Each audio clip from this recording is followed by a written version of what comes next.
Dalam nama Bapa dan Putra dan Roh Kudus. Amin.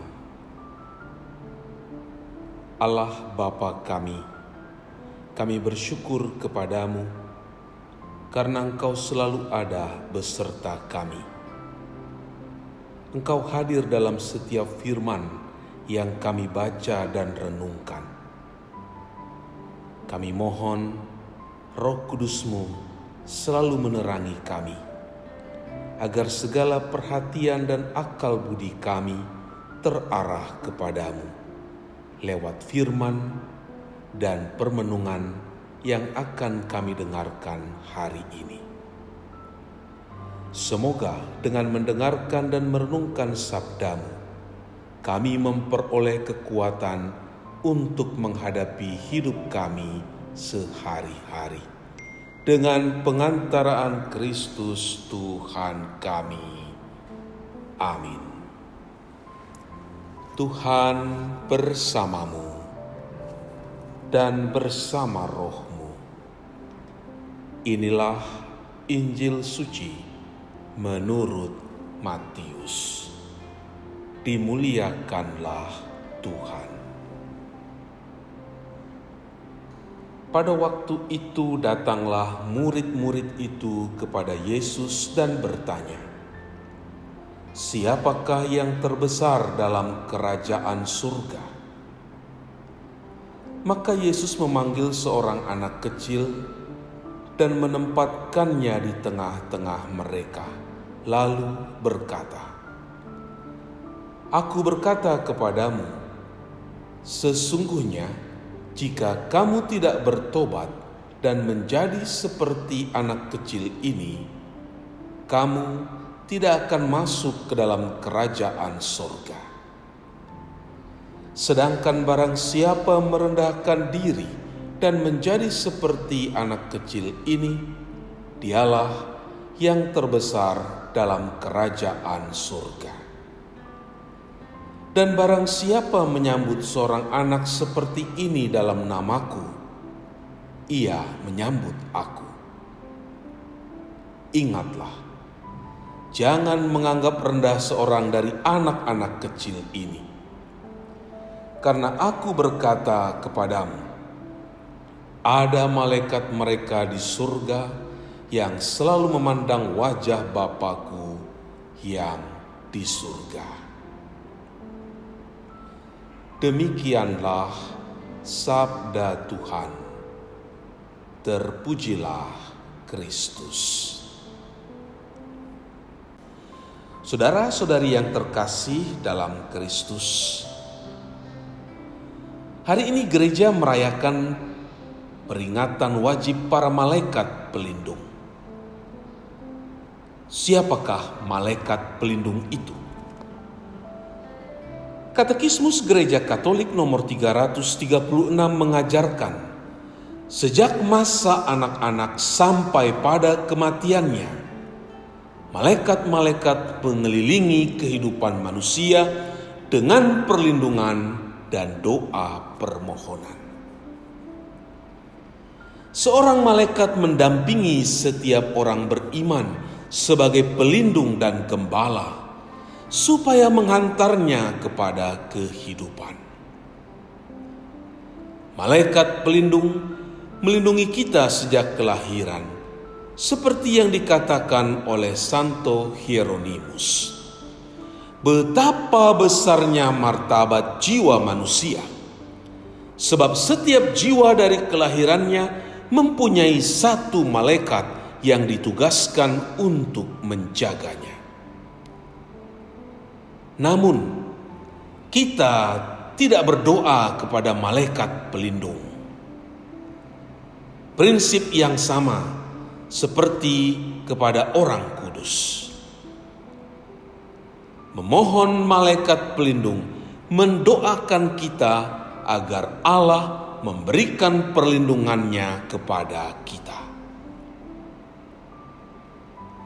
Hari ini penginjil Matius menampilkan anak-anak yang mendapat tempat istimewa dalam pengajaran Yesus. Hal ini bermula dari pertanyaan para murid tentang siapa yang terbesar di dalam kerajaan surga. Yesus menempatkan seorang anak kecil di tengah-tengah mereka dan mengatakan bahwa jika mereka tidak bertobat dan menjadi seperti anak kecil, mereka tidak masuk surga. Jika ingin menjadi besar di dalam kerajaan surga, maka orang harus merendahkan diri dan menjadi seperti anak kecil. Jika mereka menyambut anak kecil, berarti mereka menyambut Kristus juga. Dalam Perjanjian Baru, Yesus mengajarkan, ingatlah, jangan menganggap rendah seorang dari anak-anak kecil ini, karena aku berkata kepadamu, ada malaikat mereka di surga yang selalu memandang wajah Bapa-Ku yang di surga.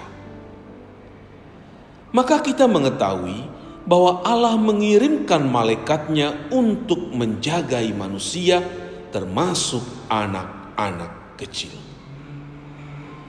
Malaikat ini yang tak terbatas oleh tubuh, menjaga manusia, dan pada saat yang bersamaan mereka memandang wajah Allah.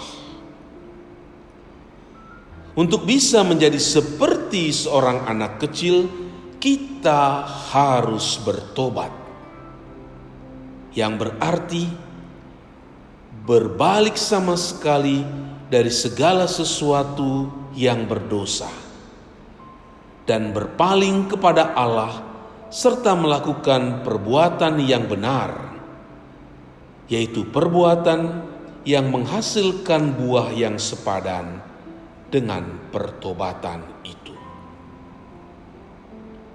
Saudara dan saudari yang terkasih dalam Kristus, kita dituntut untuk bertobat menjadi seperti anak kecil. Anak kecil yang memiliki sifat yang polos, jujur, lugu, berserah diri, dan lincah. Demikianlah kita harus memiliki sifat-sifat tadi di hadapan Allah. Selain itu, menjadi seperti anak kecil berarti menuntut sikap rendah hati. Kita dituntut untuk merendah di hadapan Allah yang menjangkau sampai ke sudut-sudut terkecil kehidupan, entah itu anak-anak, mereka yang paling kecil, miskin, dan terabaikan. Mintalah agar malaikat pelindung membawa doa-doa untuk kita kepada Allah, terutama memohon pertobatan yang otentik, sehingga kita bisa menjadi seperti seorang anak kecil di hadapan Tuhan. Tuhan Yesus, kami sering jatuh dalam perangkap setan, sehingga abai untuk melakukan hal-hal baik seturut kehendak-Mu dan tradisi Gereja Katolik. Kami tergoda akan harta yang oleh hemat kami dapat menyelesaikan segala persoalan. Ampuni kesalahan kami. Teguhkan iman kami, agar selalu mengandalkan Engkau dengan mempersembahkan seluruh diri kami dan apa yang kami miliki kepadamu melalui gereja-Mu yang kudus. Engkau kami puji, kini dan sepanjang masa. Amin. Allah Bapa kami, penuntun kehidupan, Engkau telah menuntun Abraham menuju tanah terjanji. Engkau juga menuntun bangsa Israel menuju tanah Yerusalem melalui tangan Musa. Kini kami umat-Mu keuskupan Padang sedang berjalan bersama dalam sinode kefikepan menuju keselamatan yang Engkau janjikan dalam diri Putra-Mu Yesus Kristus. Tuntunlah peziarahan hidup kami dengan kuasa Roh Kudus-Mu, agar kami tetap tabah, sabar dan setia menghadapi kesulitan dan tantangan hidup. Bimbinglah kami supaya mampu berjalan bersama, saling meneguhkan dalam iman, harapan, dan kasih. Bunda Maria, doakanlah kami putra-putrimu sepanjang sinode kefikepan ini berlangsung. Ya Bapa, Engkau kami sembah dan muliakan, kini dan sepanjang masa. Amin. Tuhan bersamamu dan bersama rohmu.